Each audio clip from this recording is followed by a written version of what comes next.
ਇਹ ਲਕਾਰੇ ਜੇ ਜੀ ਕੰਮ ਹੁਣ ਠੀਕ ਹੈ ਜੀ।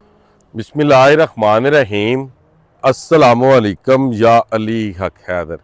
उम्मीद करना तुम सारे भरा ठीक हो तो अल्लाह ताला तुहानू सारिਆਂ ਨੂੰ ठीक रखे जी। जिस तरह कि तुहानू पता है कि सियालकोट खारियां मोटरवे का रौला नहीं चंगा भला रौला पै गया जिधरों लंघ रही है।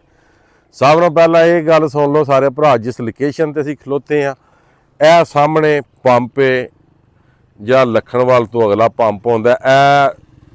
मेन जलालपुर जट्टा रोड है ना जिहड़ा, ठीक है, मेन जलालपुर जट्टा रोड या जलालपुर जट्टा तो लखनवाल भागवाल बडीला हैडमराला ते जा रहा है, ठीक है। यह उस रोड तो यह रोड निकल रहा मीओवाल वाला, यह सीधा मीओवाल जा रहा है, ठीक है जी। बाकी हुण तुहानूं दस्सी असीं जिथे इस टाइम खलोते हैं ना, असीं बिल्कुल मोटरवे के सेंटर च खलोते। इधरों मोटरवे आ रही है, यह साइड ते जा रही है। एक इंटरचेंज है ना इधरों लाना, ठीक है जी। यह जिथे तुहानूं दरख्त नज़र आ रहे हैं ना इत्थे जे, ठीक है। ये कि ट्रैफिक लथनी है, ये ट्रैफिक वो लथनी है जिहड़ी इस्लामाबाद तो आ रही है, ठीक है। इस्लामाबाद तो आ रही है तो लाहौर जा रही है, या जिन्हों ने लाहौर मोटरवे ते चढ़ना है वो इधरों चढ़नगे, ठीक है। इस इंटरचेंज तो ठीक हो गया जी। जिन्ना इस्लामाबाद लैना वो भी इत्थे लैणगे। बाकी दूसरा इंटरचेंज बनना इत्थे, वो सामने अगे ना आ भट्ठा दरख्तां दे उत्तों दी नज़र आ रहा, यह रवाल की वह तूता, ये वेखो ना, यह तुहानूं ओहदा तूता जिहा नज़र आ रहा, ठीक है। जिहड़ा दूसरा इंटरचेंज है ना वो लवेगा उथे कि ट्रैफिक लैनी है जिहड़ी लाहौर तो आ रही है, ठीक है। तो चढ़नी किहड़ी है जिन्हें उतों इस्लामाबाद जाना है, ठीक हो गया, या जिन्हें खारियां जाना है। इन्नी गल कन्फर्म हो गई। एक गल होर तुहानूं दसदा चलां सारियां भरावां नूं, अगर किसी भरा नूं कोई शक है तो यह गल शक ज़हन विचों कढ छड़ो। मोटरवे का जिहड़ा रूट कन्फर्म हो चुके है, यही रूट रहना, ठीक है। इस रूट ने चेंज को नहीं होना, ठीक है। 1 साल का उन्हें टाइम दिते है, 1 साल दे विच विच उन्हें मोटरवे चलानी है। ਉਹਦਾ सबूत भी ऐसे वीडियो ਦੇ ਵਿੱਚ इंशाअल्लाह ताला मैं ला ਦਿਆਂਗਾ। सियालकोट खारियां मोटरवे और खारियां पिंडी मोटरवे का भी जो है वो काम तेजी से जारी है,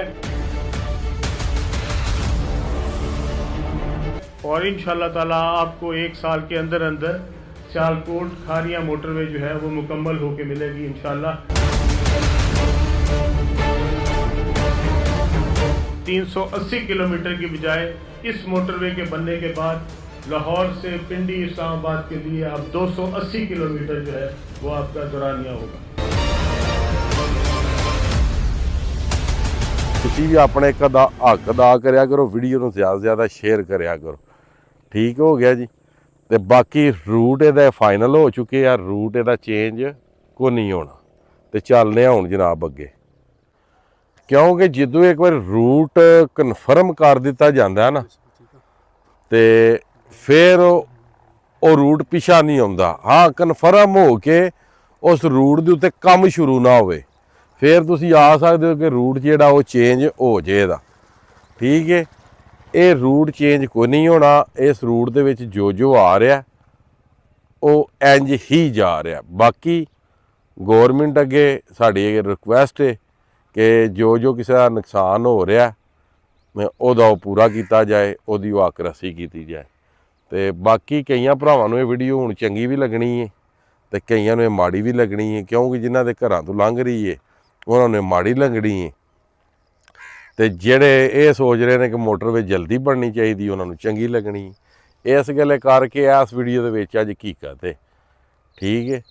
तो जदों किसी दे पैर सड़न ना तो बंदे फिर बड़ा कुछ करते हैं, फिर जो कुछ किसी को करना हो लोग करते हैं। तो सानू मोटरवे ते ना होर भी बड़ा कुछ लभदा है जिहड़ा असां कदे अपनी वीडियो विच नहीं विखाया, ताकि किसी की तजलील ना हो, किसी की इज्जत नफ्स ते वार ना हो, ठीक है। बाकी लोग बड़ा कुछ आंदे भी तो बड़ा कुछ असां वेख्या भी है, ठीक है। हुण असीं आ गए जी मेन दोवां मीओवाल दे सेंटर च। वो वड्डा मीओवाल है, यह छोटा मीओवाल है।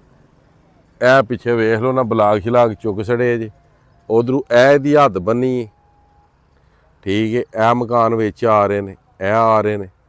उस तो बाद भी मकान ये ਵਿੱਚ ਆ ਰਹੇ ਨੇ। ਠੀਕ ਹੈ, ਇਹ ਰੋਡ ਜਲਾਲਪੁਰ ਜੱਟਾਂ ਤੋਂ ਆ ਰਿਹਾ, ਛਪਾਲੇ ਜਾ ਰਿਹਾ। ਅਗਰ ਇਹਨੂੰ ਹੈਡਮਰਾ ਵਾਲਾ ਲਿੰਕ ਰੋਡ ਵੀ ਬੋਲਿਆ ਜਾਏ ਤੇ ਉਹ ਵੀ ਜਨਾਬ ਇਹ ਤੁਸੀਂ ਆ ਸਕਦੇ ਹੋ। ਠੀਕ ਹੈ ਜੀ, ਸਾਡਾ ਬਹੁਤ ਹੀ ਪਿਆਰਾ ਦੋਸਤ ਹੈ ਸ਼ਜੀਲ ਫਰੈਂਡ ਤੋਂ ਕੋਠੀ ਵਿਖਾ ਦਿੱਤੀ।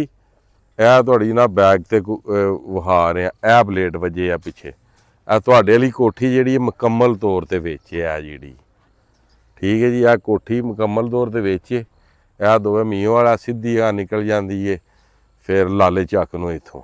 ਠੀਕ ਹੈ ਜੀ, ਬਾਕੀ ਰਹਿ ਗਈ ਮੋਟਰਵੇ ਦੀ ਸਪੀਡ ਦੇ ਵਿੱਚ ਕੰਮ ਹੋਣੇ ਵਾਲੀ ਗੱਲ। ਇਹ ਹੁਣ ਡੇਰਾ ਪਤਾ ਨਹੀਂ ਕਿਹੜੇ ਪਿੰਡ ਦਾ, ਇਹ ਮੀਓਵਾਲ ਤੋਂ ਰੋਡ ਆ ਰਿਹਾ ਤੇ ਇਹ ਜਾਂ ਛਪਾਲੇ ਤੋਂ ਰੋਡ ਆ ਰਿਹਾ ਕੰਗਾਂ ਵਾਲਾ, ਉੱਥੇ ਜਾ ਕੇ ਚੜ੍ਹ ਰਿਹਾ ਕਹਿ ਡੇਰਾ 'ਚ ਮੁਕੰਮਲ ਤੌਰ ਦੇ ਵਿੱਚ। ਇਹ ਸਰ ਮਦਰ ਸਾਹਿਬ ਦਾ ਡੇਰਾ ਮੁਕੰਮਲ ਤੌਰ ਦੇ ਵਿੱਚ ਜਨਾਬ। ਠੀਕ ਹੈ ਜੀ, ਬਾਕੀ ਇਹ ਵੇਖੋ ਇੱਥੋਂ ਲੱਗ ਕੇ ਇੱਥੋਂ ਤੱਕ ਰੂਟ ਕਲੀਅਰ। ਇਹ ਉਹਦੀ ਦੇ ਉੱਤੇ ਉਹਨਾਂ ਮਾਰਕਿੰਗ ਕੀਤੀ ਹੈ। ਠੀਕ ਹੈ ਜੀ, ਬਾਕੀ ਮੇਰਾ ਇਹ ਇਲਾਕਾ ਹੈ ਤੇ ਮੇਰੀ ਇੱਕ ਹੀ ਗੁਜ਼ਾਰਿਸ਼ ਹੈ ਕਿ ਜਿਹੜਿਆਂ ਬੰਦਿਆਂ ਦੀਆਂ ਬਿਲਡਿੰਗਾਂ ਜਾਂ ਜ਼ਮੀਨਾਂ ਆ ਰਹੀਆਂ ਨੇ ਉਹਨਾਂ ਨੂੰ ਅਕਾਸਤ 'ਚ ਜਿਹੜਾ ਉਹਨਾਂ ਦਾ ਮੁਆਵਜ਼ਾ ਬਣਦਾ ਇਹ ਦਿੱਤਾ ਜਾਏ, ਤਾਂ ਕਿ ਇਹ ਮੇਰੇ ਇਲਾਕੇ ਦੇ ਲੋਕ ਨੇ, ਮੈਂ ਜ਼ਾਹਰੀ ਗੱਲ ਹੈ ਆਪਣੇ ਇਲਾਕੇ ਦੀ ਗੱਲ ਕਰਨੀ, ਤਾਂ ਕਿ ਅੱਗੋਂ ਆਪਣਾ ਸਾਰੇ ਨਿਜ਼ਾਮ ਚਲਾ ਸਕਣ। ਤੇ ਬਾਕੀ ਪੂਰੇ ਦਾ ਪੂਰਾ ਇਲਾਕਾ ਜਿਹੜਾ ਜਨਾਬ ਮੁਹੱਬਤ ਕਰਦਾ। ਤੁਹਾਡੇ ਸਾਰਿਆਂ ਭਰਾਵਾਂ ਦਾ ਬਹੁਤ ਬਹੁਤ ਸ਼ੁਕਰੀਆ, ਤੁਹਾਡੀਆਂ ਮੁਹੱਬਤਾਂ ਦਾ ਸ਼ੁਕਰੀਆ। ਇਹ ਜਿਹੜਾ ਤਾਂ ਕੰਮ ਤੁਹਾਨੂੰ ਮੈਂ ਵਿਖਾ ਰਿਹਾ, ਇਹ ਪਹਿਲਾਂ ਨਹੀਂ ਸੀ ਵਿਖਾਇਆ, ਇਹ ਹੁਣ ਪਿੱਛੋਂ ਵੀ ਸਾਰਾ ਜਿਹੜਾ ਕਿ ਕਲੀਅਰ ਕਰ ਰਹੇ ਨੇ। ਠੀਕ ਹੈ, ਬਾਕੀ ਰਹਿ ਗਈ ਗੱਲ ਮਿੱਟੀ ਪਾਣੇ ਦੀ, ਤੇ ਉਹ ਵੀ ਯਾਨਕਰੀਬ ਮਿੱਟੀ ਵਾਲਾ ਵੀ ਜਿਹੜਾ ਕੰਮ ਹੈ ਉਹ ਸਟਾਰਟ ਹੋ ਜਾਣਾ, ਕਿਉਂਕਿ ਰਸਤੇ ਜਿਉਂ ਕਲੀਅਰ ਹੋਣੇ ਨੇ, ਡੰਪਰਾਂ ਦੇ ਰਾਹ ਬਣ ਜਾਣੇ ਨੇ ਤੇ ਮਿੱਟੀ ਪੈਣੀ ਸ਼ੁਰੂ ਹੋ ਜਾਣੀ। ਬਾਕੀ ਇਹ ਲਕਾਰ ਰਹੇ ਜੀ ਕੰਮ ਹੁਣ। ਠੀਕ ਹੈ ਜੀ,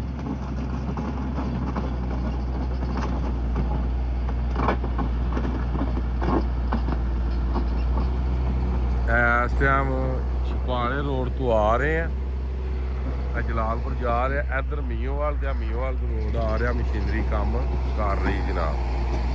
ਠੀਕ ਹੈ, ਹੁਣ ਪਿੱਛੇ ਆਉਂਦੇ ਜਾਂਦੇ ਨੇ।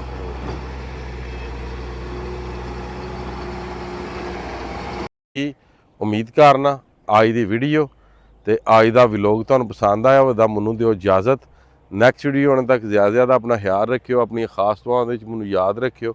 ਇਨਸ਼ਾਅੱਲਾ ਮਿਲਨੇ ਆ ਨੈਕਸਟ ਵੀਡੀਓ ਤੱਕ। ਤੇ ਬਾਕੀ ਆ ਮਸ਼ੀਨਰੀ ਇੱਧਰ ਆ ਰਹੀ ਹੈ, ਵੇਖੋ ਸਪੀਡ ਚੈੱਕ ਕਰੋ ਤੁਸੀਂ ਮਸ਼ੀਨਰੀ ਦੀ, ਇਹ ਵੇਖੋ।